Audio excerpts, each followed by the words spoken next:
रात की आखिरी ट्रेन स्टेशन छोड़ चुकी थी। प्लेटफॉर्म पर अब सिर्फ सन्नाटा था और हल्की सर्द हवा बह रही थी। आसमान में बादलों के बीच से चांद कभी कभी झांक रहा था।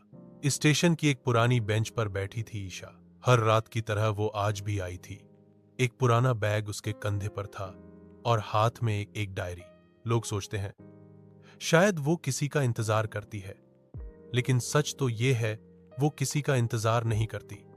वो बस उस एहसास के लिए आती है जो इस जगह से उसे जुड़ा हुआ रखता है। उसका बचपन ट्रेन की आवाजों में बीता था। उसके पापा रेलवे में थे। अब वो नहीं है, कोई नहीं है, लेकिन स्टेशन अब भी उसका है। उसकी यादों का घर। उधर से एक लड़का आता है, अरण्य। सादा कपड़े, थका हुआ चेहरा, हाथ में कॉफी का कप। वो शहर की तेज जिंदगी से भागकर यहां आया था, किसी से कुछ कहे बिना।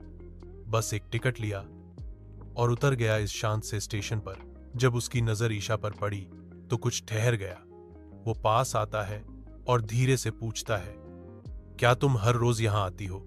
ईशा मुस्कुरा देती है, हां, आदत सी बन गई है।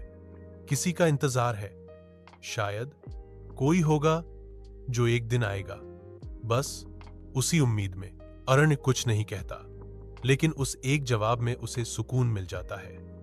फिर बातें होती हैं, धीमी, गहरी और सच्ची। वो रात यूं ही गुजरती है। अगली रात फिर मिलते हैं। धीरे धीरे ईशा अपनी डायरी से किस्से सुनाती है। अरण्य अपनी अधूरी कहानियां कहता है।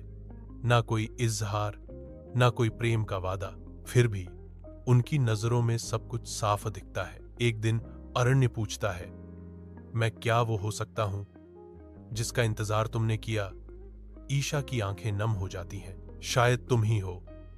अब मैं इंतजार नहीं करती। फिर एक दिन